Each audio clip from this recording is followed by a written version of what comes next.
देखिए, जहाँ तक कि इन्वेस्को का सवाल है ज़ी के ट्रांज़ैक्शंस को लेके और ज़ी के रवैये को लेके, वो दोनों ही पार्टीज़ एक-दूसरे के एलिगेशंस रिजेक्ट करती हुई दिखाई दे रही हैं। जहाँ तक कि इन्वेस्को का सवाल है, आज जो उन्होंने ज़ी के जो 12 अक्टूबर के लेटर के बारे में डिस्कशन किया है और जो असर्शंस ज़ी के प्रमोटर्स ने और बोर्ड ने किया है, उनको रिजेक्ट किया है।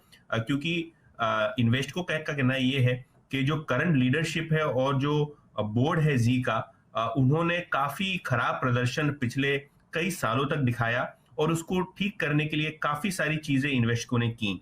जहां तक कि ईजीएम का सवाल है, इन्वेस्टको का कहना यह है कि जी के प्रमोटर्स जानबूझ के ईजीएम डिले करने पे आमादा हैं।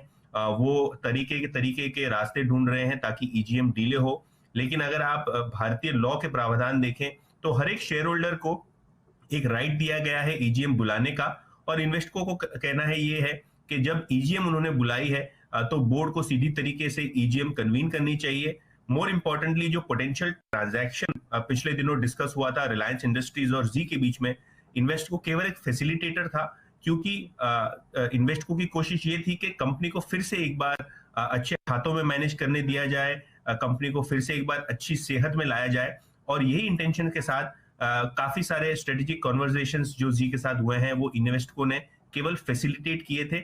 जहां तक कि इन्वेस्टको का सवाल है, उनका कॉन्फिडेंस है कंपनी में, उनका जो क्लियरली मानना यह है कि जो पूरा कंपनी का पोटेंशियल है वो तब आएगा जब इंडिपेंडेंटली सारे ट्रांजैक्शंस को इवैल्यूएट किया जाएगा और शेयर होल्डर्स को अधिकार दिया जाएगा अपने नॉमिनेटेड इंडिपेंडेंट डायरेक्टर्स बोर्ड पे रखने के लिए। क्योंकि करंट जो बोर्ड है और करंट जो प्रमोटर्स हैं, उन्होंने जो प्रदर्शन दिखाया है वो काफी नकारात्मक है। तो जी से नाखुश इन्वेस्को और इन्वेस्को से नाखुश जी। अब देखते हैं अगला मोड़ क्या रहता है इस कॉर्पोरेट बैटल में, लेकिन से समझेंगे वहां पे क्या अपडेट्स हैं।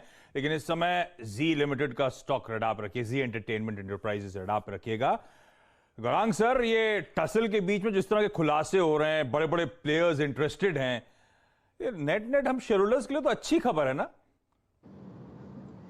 खबर तो अच्छी है, लेकिन अक्सर एक चीज देखी है आशीष हमने, कि जब भी इस तरीके के दो गुटों के बीच में बोर्ड रूम में कुछ अनबन होती है और अगर इस मामले को लेकर के बोर्ड रूम में अगर कुछ सुलह नहीं हुई तो फिर मैटर कोर्ट कचहरी यानी कि कोर्ट रूम में जाकर के पहुंच जाता है और फिर तारीख पे तारीख।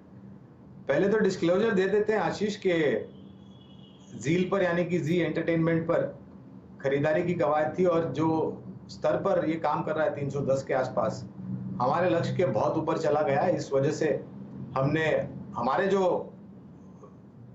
निवेशक है उनको ये राय दी है कि अगर आप चाहें तो मुनाफा समेट लें। जिनके पास जोखिम झेलने की क्षमता ऊपर की तरफ है वो इंतजार करते हैं कि ये मामला बोर्ड रूम में सुलझता है या कोर्ट रूम में जाकर के सुलझता है। मतलब अगर मैं रिस्क अवर्स हूं तो ये मुनाफा बांधने का समय है। ये बोर्ड रूम बैटल थोड़ा सा पेनफुल हो सकता है, थोड़ा सा लंबा खिंच सकता है ना? और अगर आप अभी भी रिस्क लेना चाहते हैं तो ही सिर्फ स्टॉक में आप यहां से बने रहें। गौरांग सर, ठीक है ना?